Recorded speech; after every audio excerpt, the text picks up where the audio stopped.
Morning, everyone. I was just saying to Andrea in the green room 2 minutes ago, this is our sixth annual conference at UK in a Changing Europe, and was reminiscing about the first we held at the QE2 Centre around the corner, which was, I think, about 8 days before the referendum. We had speeches from Ed Miliband and Ian Duncan Smith. That feels like a very, very, very long time ago all of a sudden. And even though we've done so many of these conferences, I stand up here every year and think, God, I'm not quite sure what I'm meant to say. And one of the reasons I'm not sure what I'm meant to say is the fact that you're here means that you've heard about us. So the one thing I will say on the back of today is if you have a good time today, if you enjoy it, if you find it interesting, get some of your mates to sign up to our newsletters and follow us on Twitter, because one of the things we want to do is expand our audience.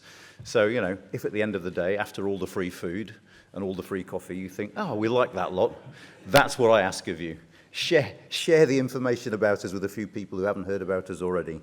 But without further ado, because I'm determined for the first time ever that we stick to our timetable this year, I want to introduce the Right Honourable Andrea Leadsom. Andrea, it's a pleasure to have you here. Thank you for agreeing to speak. All of you will know her. She's been the MP for South Northamptonshire since 2010. She's been Economic Secretary to the Treasury. She was Secretary of State for Environment, Food and Rural Affairs, amongst other ministerial positions.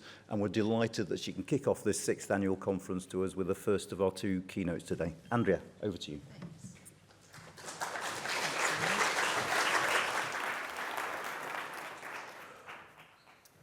Good morning.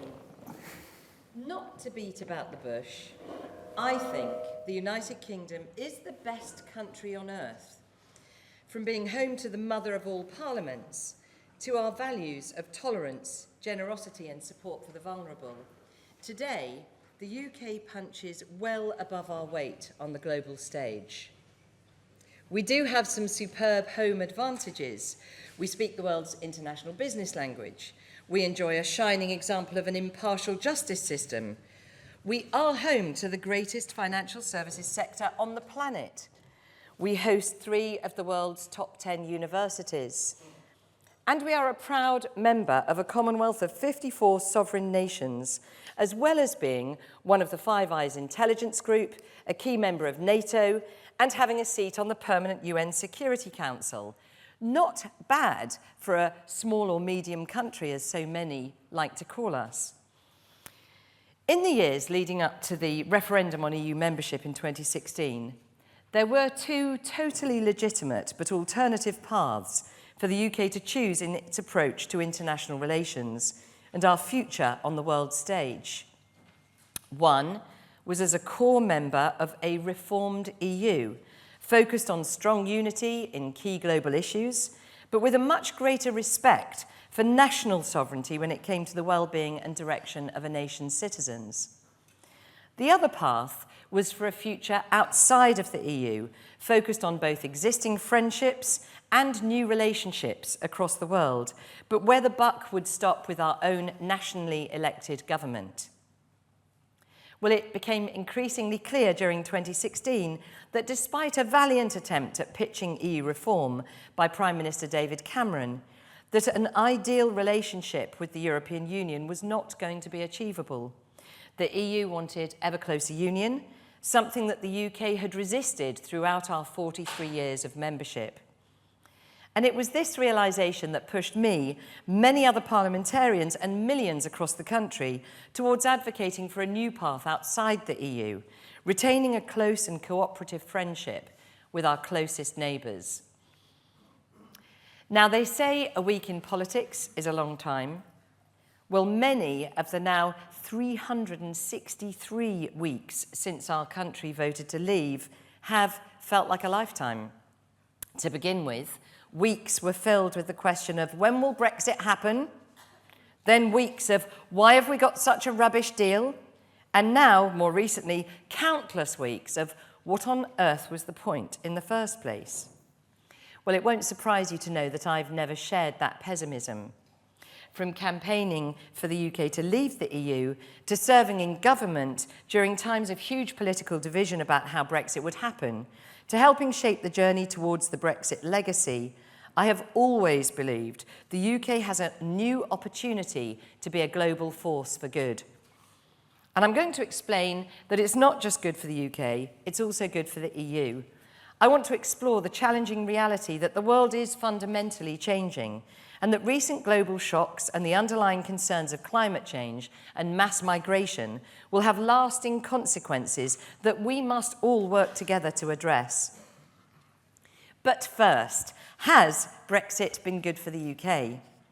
Many saw leaving the EU as a practical way to avoid burdensome regulation, free movement, and additional cost. But for me and for many others, it was actually about a more philosophical consideration of the vital importance of being able to make our own decisions about the governance of our nation. Nevertheless, the big challenge from those who regret Brexit is always, what was the point of it? So I'm going to set out just a few of the tangible benefits that have come since we left the EU. There are countless excellent examples I could flip through, from cheaper sparkling wine to better protection of our fishing waters, but here are just 5. Number 1 is trade. There was a great amount of work and energy put into securing the rollover of more than 60 trade deals the UK had access to as an EU member. These deals were a powerful benefit of the bloc, and we've been able to roll over all but 3. In some cases, such as Japan, Singapore, and Ukraine, we've improved the breadth and benefits of these deals, and we're in negotiations to enhance deals with Canada, Mexico, and Israel.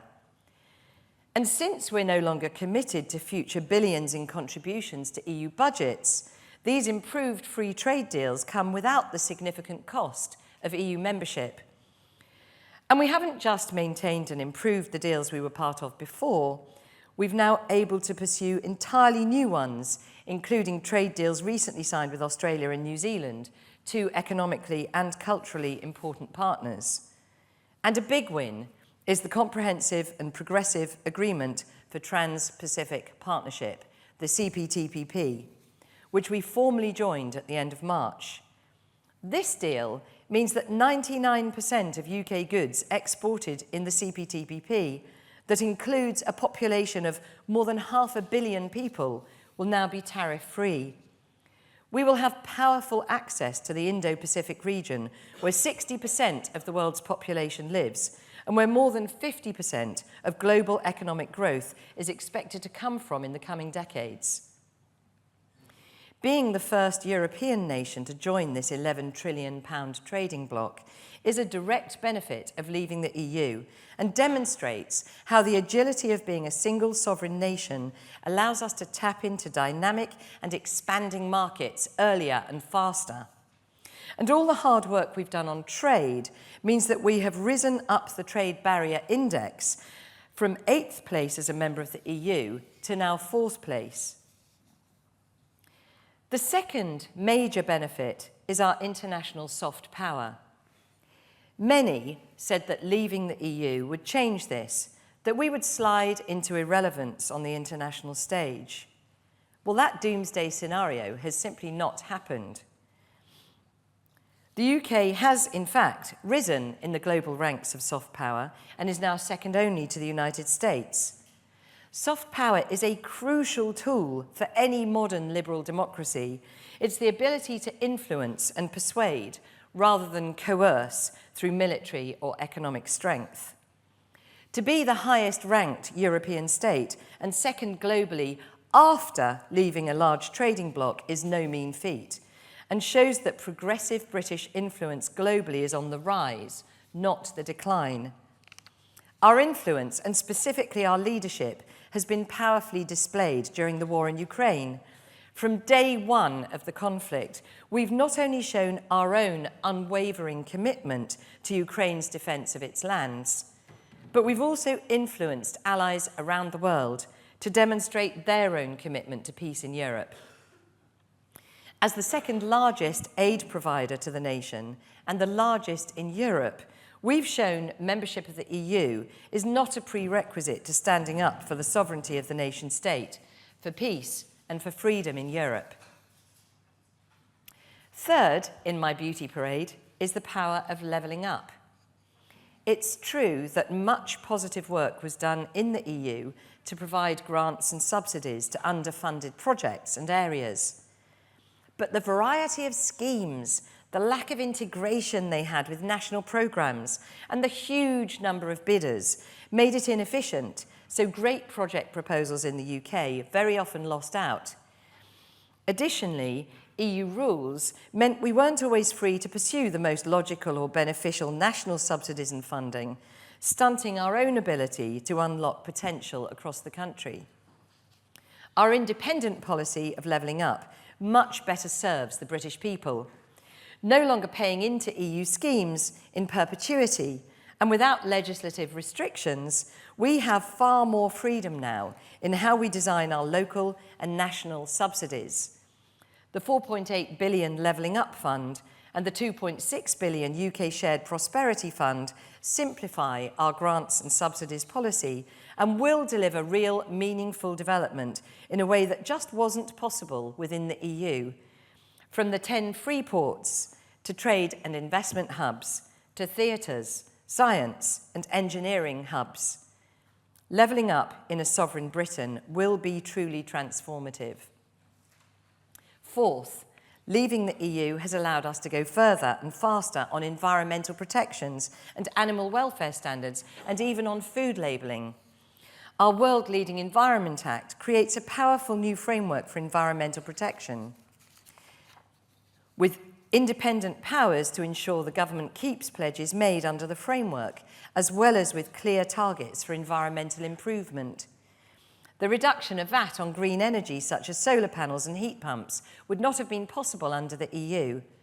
And the Agriculture Act, replacing the EU's common agricultural policy, has removed red tape and lets us reward farmers and land managers who protect the environment, produce healthy food, and improve their animal welfare. On animal welfare itself, we've banned the export of live animals for fattening and slaughter. We've legislated to recognise animal sentience, and we're exporting our high animal welfare standards globally by building them into trade policy and pressing for them in WTO rules, where we once again have a seat as an independent trading nation. Alongside this, Parliament is considering bans on the sale of fur, shark fins, and traditionally made foie gras, as well as the import of animals killed for trophies. To be clear, none of these policies would have been achievable on a national level within the EU, certainly not at any reasonable pace. Post-Brexit Britain has raised expectations for what is necessary and possible. And a fifth Brexit benefit is our success in the research and life sciences sector. We've long been a powerhouse for cutting-edge scientific research, hosting the European Medicines Agency whilst in the EU, and being a leading participant in Horizon, the EU's main science research organisation. Our work in the space sector leads in Europe, including Launch UK, which is helping to grow our small satellite and suborbital flight market. Since leaving the EU, our life sciences are driving superb innovation.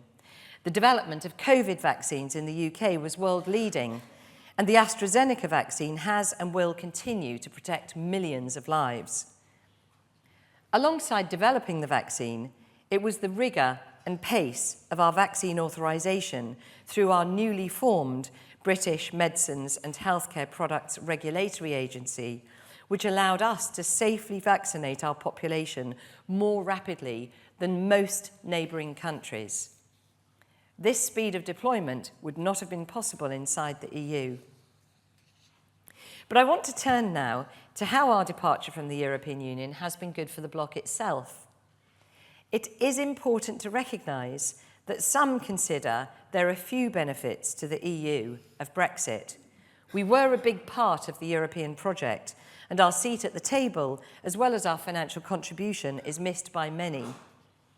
In the years leading up to the 2016 referendum, I spent a great deal of time with cross-party MP colleagues, visiting many EU countries to meet with elected representatives and discuss reform of the EU.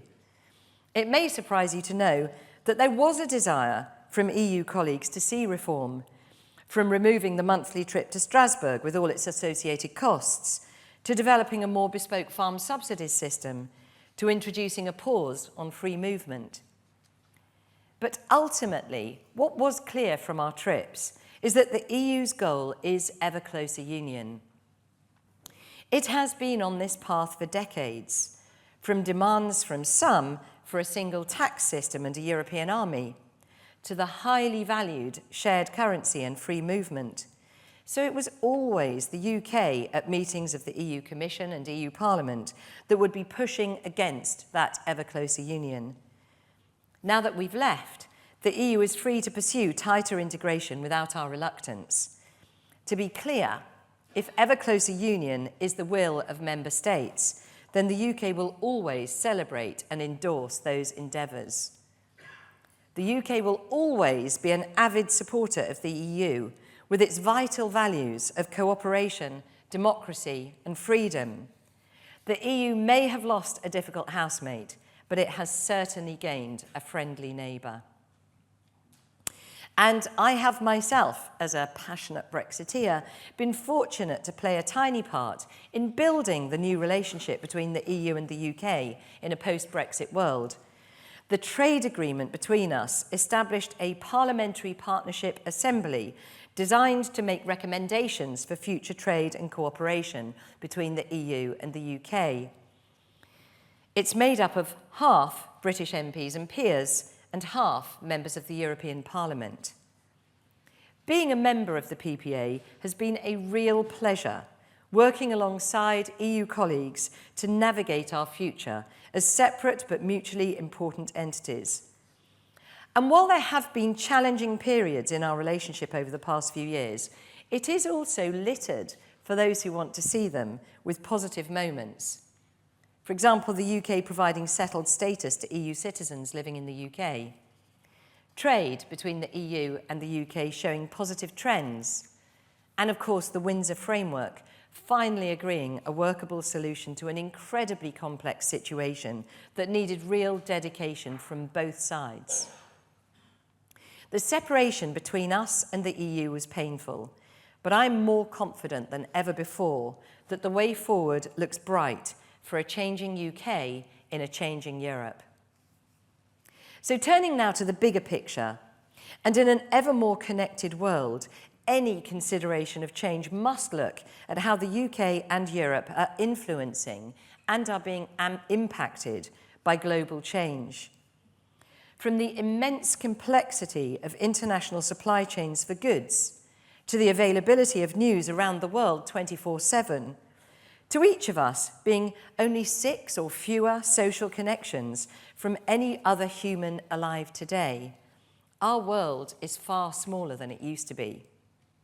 We share experiences, both positive and negative, with citizens of the world more than ever before. We were painfully reminded of this in the dramatic global shocks of the COVID pandemic and Russia's invasion of Ukraine. The impact of those two world-altering events, a global lockdown from a pandemic on a scale unseen for over 100 years, and the largest attack on European soil since the end of World War II, in such rapid succession, is difficult to understate. They both leave wounds from which we may never fully recover.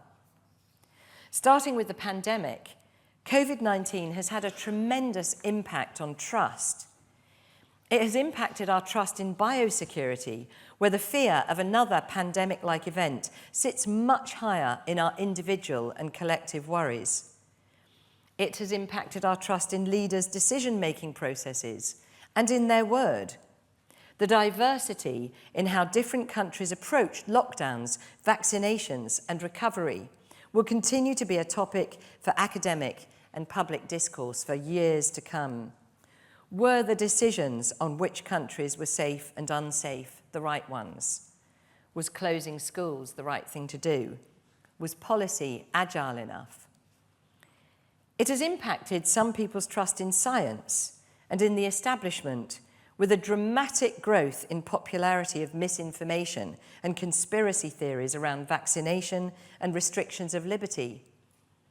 International bodies such as the WHO and the UN are viewed with a greater level of skepticism amongst the public than pre-pandemic. And it has also impacted trust in supply chains.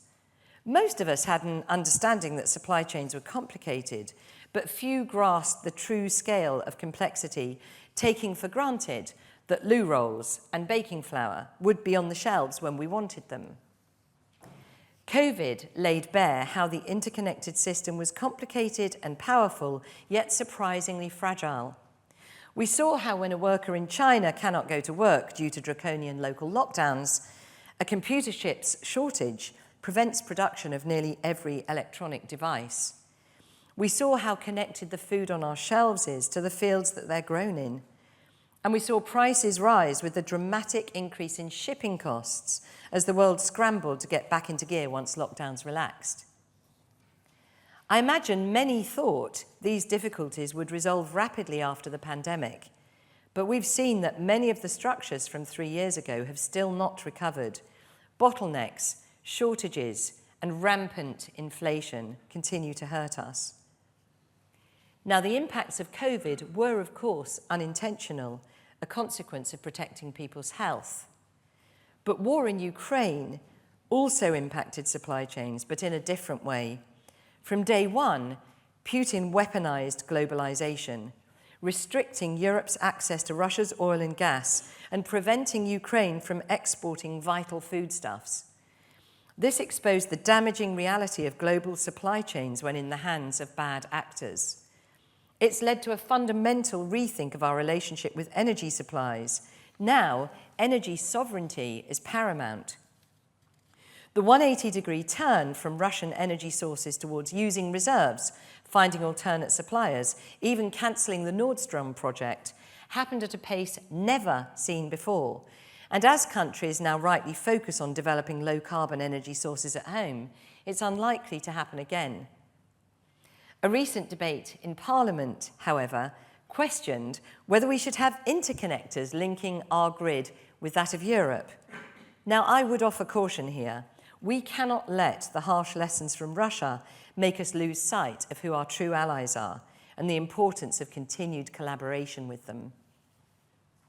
So Russia's actions have profoundly impacted the direction of globalization, but there are also grave consequences for Russia's own future. Up to 1 million young men have fled the nation, and more than 1 million others have been sent to the front to die, facing a better equipped, more determined military defending their home nation. Some saw the recent meeting between Putin and Xi Jinping as a show of Chinese support, but I suspect that the conversations behind closed doors were actually more about reminding Russia that their fate is now more shackled to China's than ever before. Sanctions and the condemnation of allies will have lasting consequences on Russia's economic outlook, but inevitably a debate has emerged on what should happen next. There are those who think our support should not cease until Ukraine, including Crimea, is once again free and Putin has his day in The Hague. But others who think now is the time to negotiate, potentially leaving Crimea still annexed, with a few who would even urge surrendering more of Ukraine for the sake of a ceasefire. I think Europe can be proud of our leadership in standing with Ukraine and with allies, old and new, to provide military and humanitarian assistance. As long as Ukraine is determined to defend their territory, I believe we must continue to show positive support to protect not just Ukrainian sovereignty, but also that of Europe itself. So much has changed in a few short years, but even these incredible events are overshadowed by what is surely the biggest threat to our planet, and that is climate change. When I was Secretary of State for BEIS from 2019 to 2020, I was determined to reset the key mission for the department, expressing our ambition that the UK would lead the world in tackling global climate change.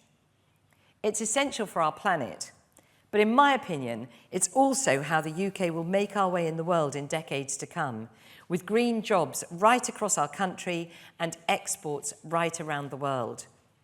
With few detractors, this leadership mission is now shared by school children, politicians, and voters alike.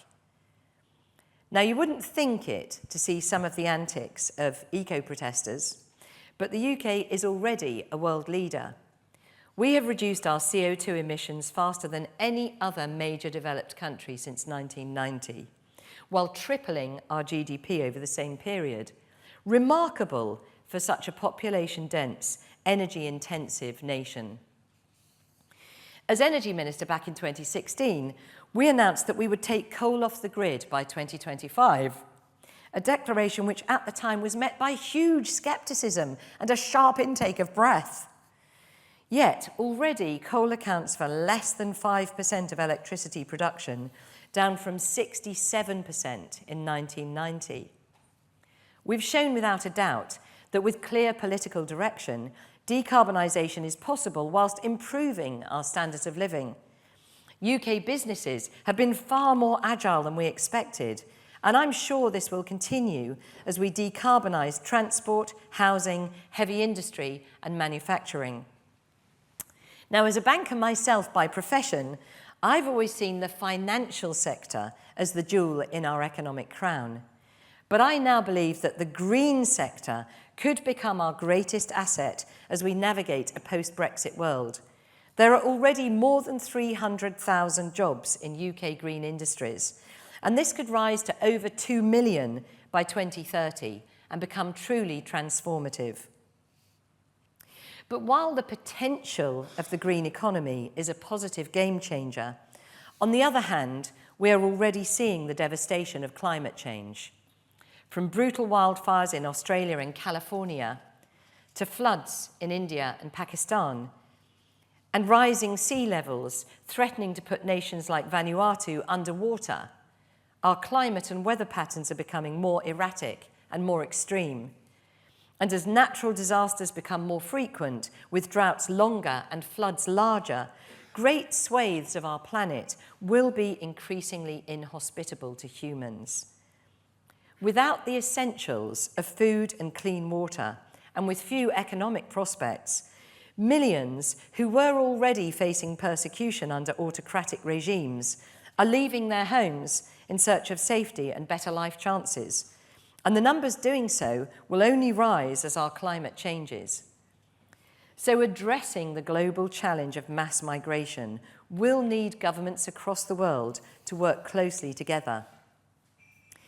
Ending the dangerous proliferation of human trafficking and organised crime, which has sprung up to exploit both refugees and economic migrants, is an urgent priority for developed nations.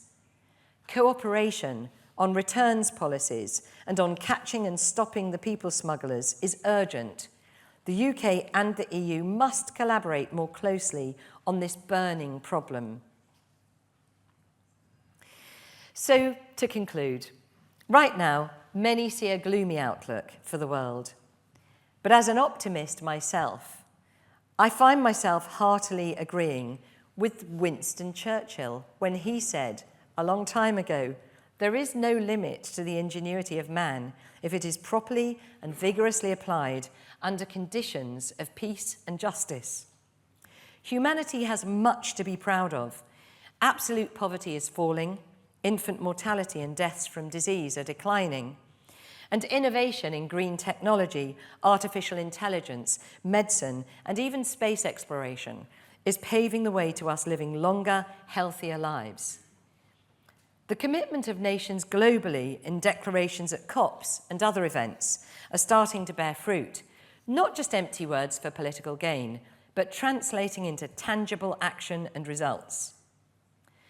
So perhaps then this is the role of Europe and the UK in a changing world, and that is to create the conditions for global ingenuity, to strive for peace and human rights, to invest in science and innovation that saves lives and restores the planet, to support developing countries towards greater prosperity through education, free trade and investment. The UK has left the institutions of the EU, but remains a key ally and partner within Europe, whilst forging ahead with our own new global outlook. The EU is now free to pursue its goal of closer union with the certainty of British support and friendship every step of the way. And the world faces huge challenges that may at times appear insurmountable. but the cooperation and resilience we saw during the pandemic and in the response to Russia's invasion proved that where there's a will, there's a way. So returning once more to the wisdom of Churchill, success is not final, failure is not fatal. It's the courage to continue that counts. Thank you.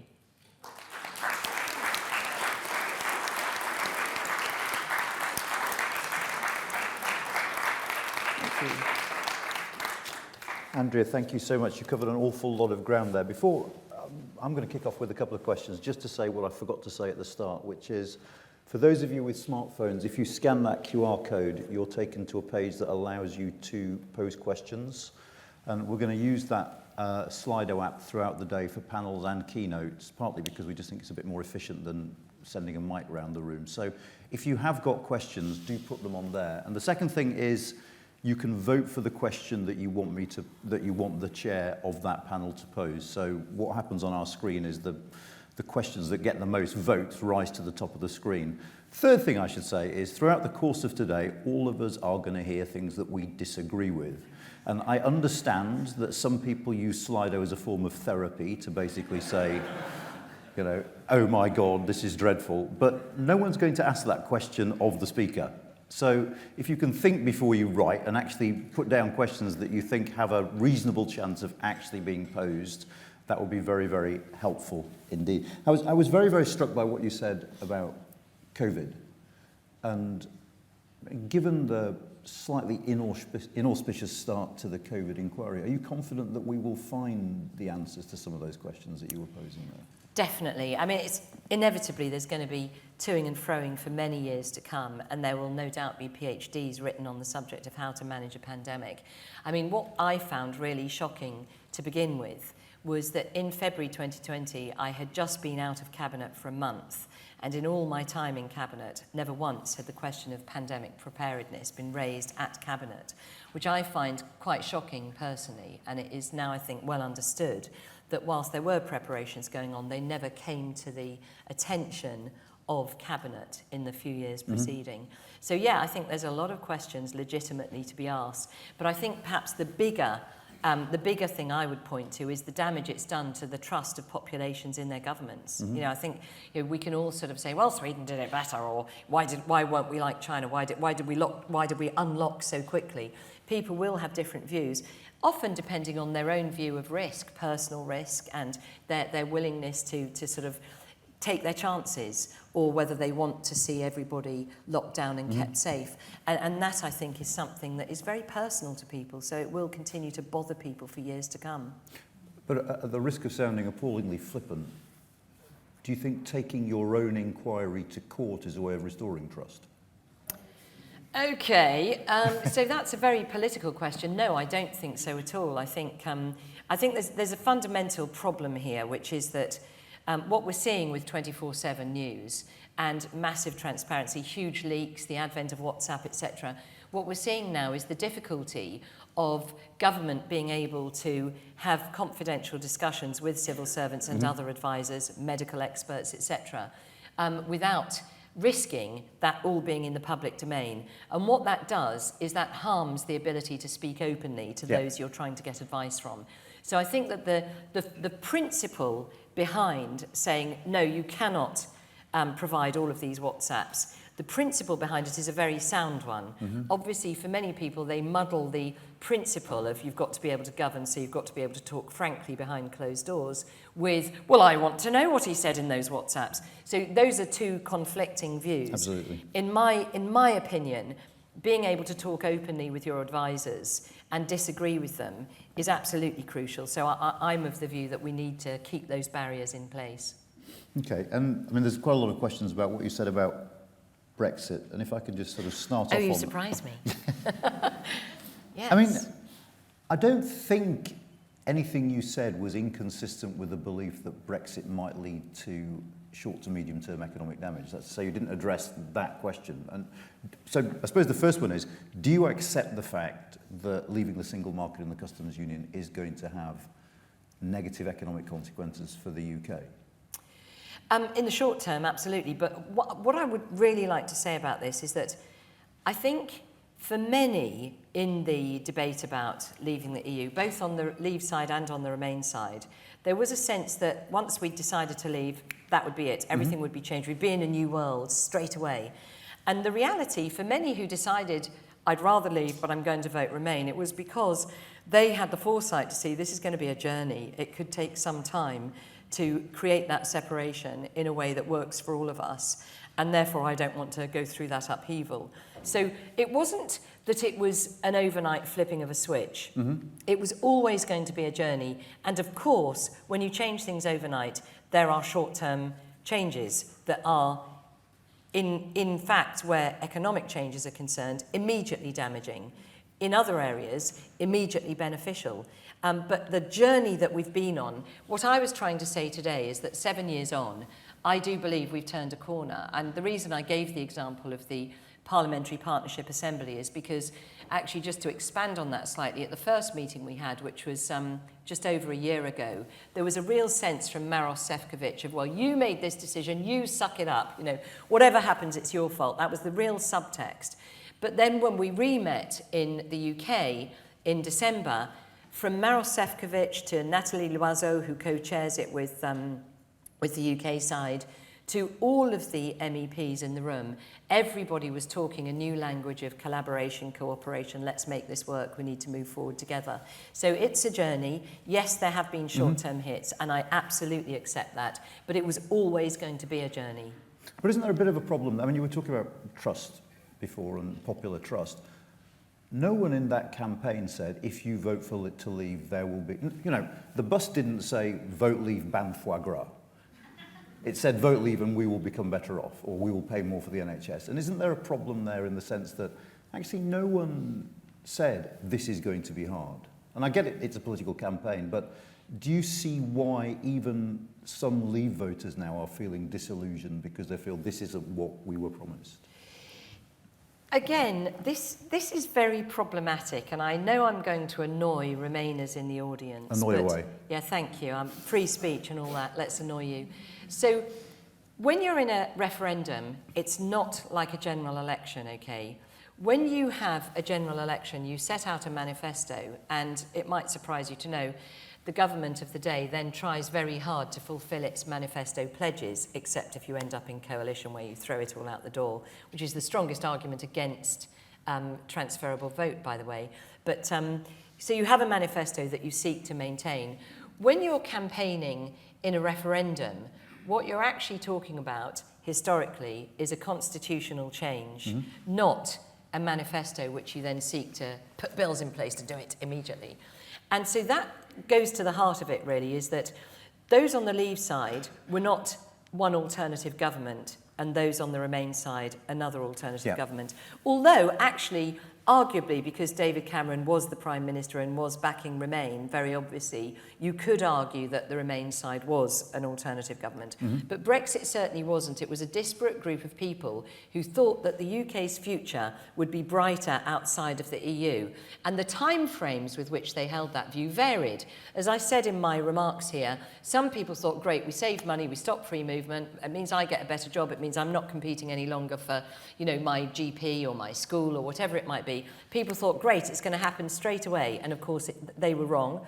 There were also those who, and as I said, like myself, thought, actually, it's about democratic accountability. The EU won't reform. I spent some time explaining, in my view, reform was plan A. Plan B was, okay, the EU won't reform, so we need to leave it. In my view, it was about a direction of travel. But what it wasn't was a manifesto that was then able to be implemented by the Brexiteers. And my own history is very closely tied up with this because, as some of you might remember, I stood for the leadership.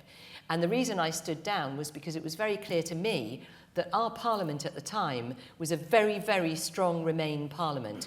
Conservative MPs were in the strong majority Remainers, not Leavers, and made it very clear that if I was to win that leadership election, they would resign the whip, they would work against me, blah, blah, blah. Theresa May was the acceptable face, herself as a Remainer, albeit half-heartedly. She was the acceptable face of somebody who could be trusted to take us out of the EU.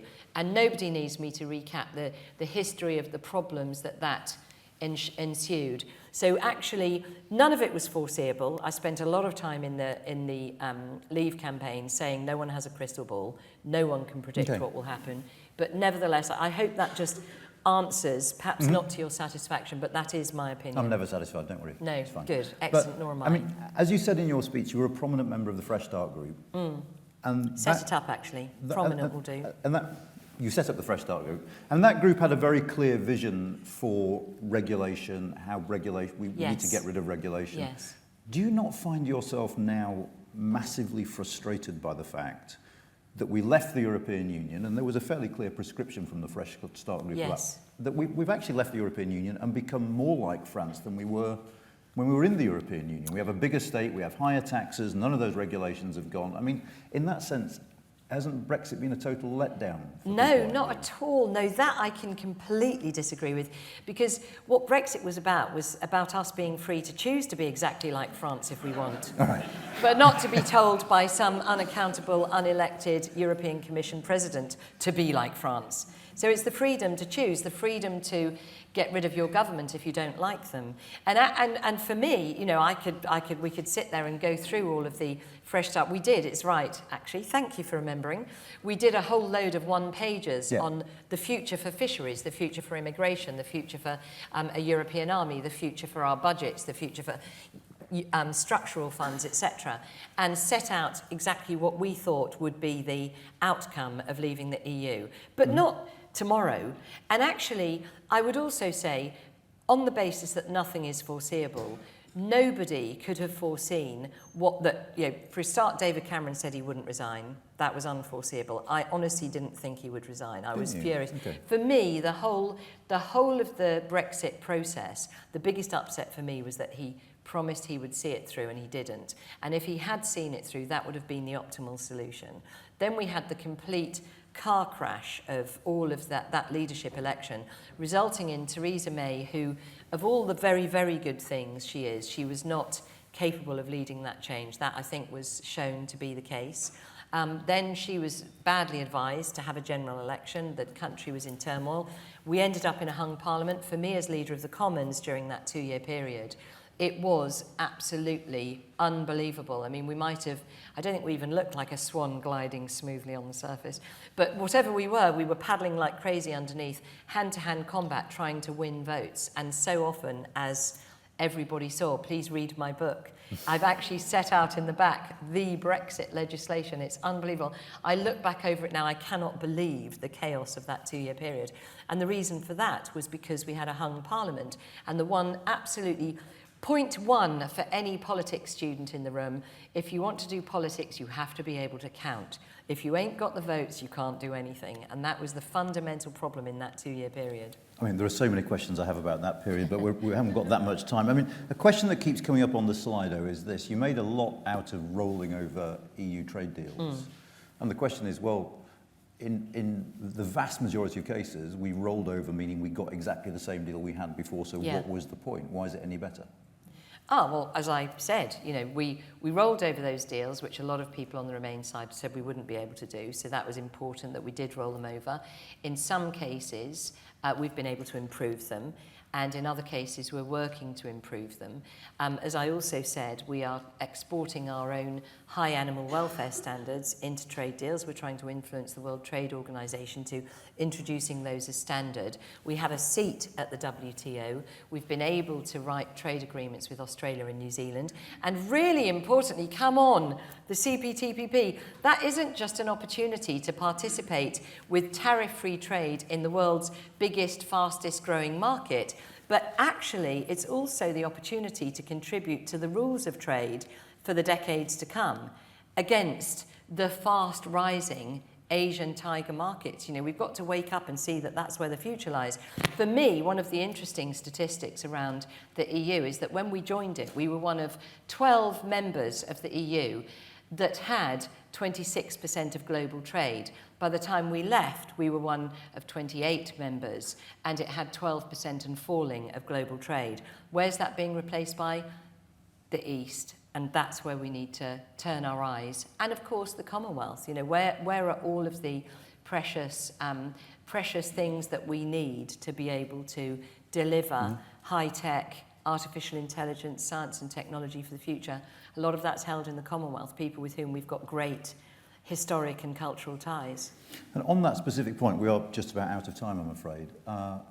Do you think the UK will be able to retain its leading position as a science and technology power outside of Horizon? Yes, I do. And this is something, so as BEI's Secretary of State, I spent a lot of time trying to negotiate. So as part of the EU free trade deal, it was agreed that we would be a part of Horizon. So the issue with Horizon, something that this PPA I've mentioned, this Parliamentary Partnership Assembly, has focused on big time. There's two things. One is us being back in Horizon, which was agreed that we would be, and it's only because the relationship's been difficult that the EU has dragged its feet on that. But now, under the PPA, there is a push to get that agreed. And the other one is the visas for touring artists, for touring whatever it might be, engineers and so on, to be able to get access to all EU countries on one visa, not on 27 visas. But coming back to Horizon, the UK has spent a great deal of time and trouble coming up with an alternative to Horizon if the EU absolutely flat refuses, which it has signed an international agreement. Let's be clear about this. It is in an international agreement that the EU has signed with the UK that the UK will be a part of Horizon. So that actually, we'd make a lot of, well, you're breaking an international agreement. Well, the EU is doing exactly the same. And what we're hoping is that via good diplomacy and good efforts and a better relationship going forward, we will be a part of Horizon. However, if we're not, I think we can hold on to the fact that we have more Nobel Prizes than any country outside of the United States, that almost all great European and global scientific research includes UK scientists within it, that UK space sector is world leading, UK life sciences is world leading. We're not to be written out. It's not in anyone's interest to write us out. And I think we need to actually hold our shoulders high and our heads high and recognise that the UK is a force for good in the world. Andrea, I'm sorry to say we've run out of time because I've got loads and loads more questions from the audience and from myself, but can I just say thank you for kicking us off so fantastically today and for taking the time to come and talk to us. It's great to see you. Thank you. Keep in touch.